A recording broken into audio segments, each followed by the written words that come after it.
mengkonsumsi kerang hijau. Kerang hijau adalah salah satu menu seafood favorit masyarakat. Selain kandungan gizinya yang cukup tinggi, harganya pun murah meriah dibandingkan ikan atau kepiting misalkan.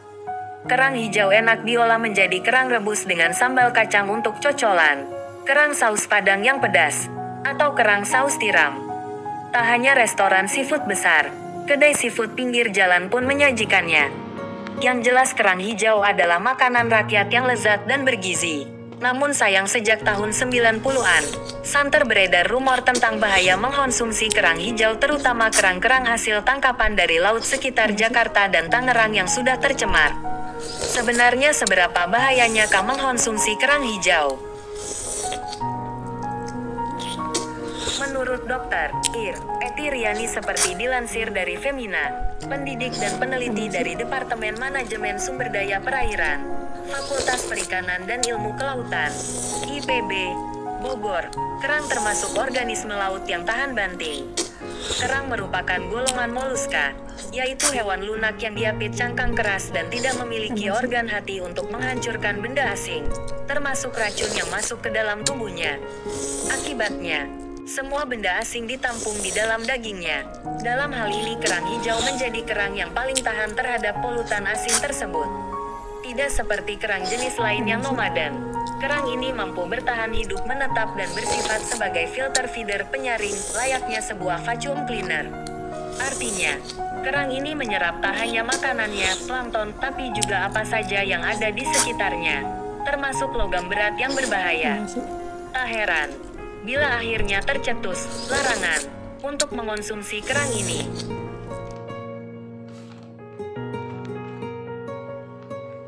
Kerang di perairan Indonesia juga seringkali tercemar oleh logam berat seperti merkuri.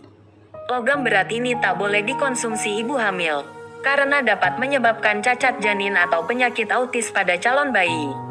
Sayangnya, untuk mengetahui bahwa kerang itu telah tercemar atau belum itu sulit, karena tidak terdapatnya ciri khusus yang dapat membedakannya. Meski begitu, kita dapat menghindari konsumsi kerang yang telah tercemar merkuri, yaitu dengan tidak membeli kerang yang berasal dari perairan yang mengandung banyak limbah industri, baik limbah cair maupun limbah yang berasal dari asap pabrik. Menurut penelitian, kerang hijau lebih dikenal sebagai kerang yang bersifat vacuum cleaner, karena kerang jenis ini menjaring logam-logam berat seperti PB, timbal, kadmium, CD, maupun tembaga, cu. Menurut penelitian, kerang hijau lebih dikenal sebagai kerang yang bersifat vacuum cleaner, karena kerang jenis ini menjaring logam-logam berat seperti PB, timbal, kadmium, CD, maupun tembaga, cu. Sementara, kerang darah lebih parah lagi, karena hidup di dalam lumpur. Kerang darah bahkan dapat memakan sedimen.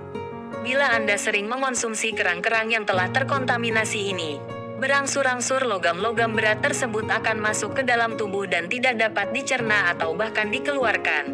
Dengan kata lain akan terpendam di dalam tubuh. Logam-logam ini akan menjadi racun di dalam tubuh dan nantinya dapat meningkatkan risiko penyakit mematikan seperti kanker. Kalau Anda telanjur jatuh cinta pada kerang ini, tak perlu terlalu panik dan langsung meninggalkan kelezatannya. Anda tetap bisa mengonsumsi kerang hijau, asalkan tahu jurus jitu dalam memilih dan mengolahnya.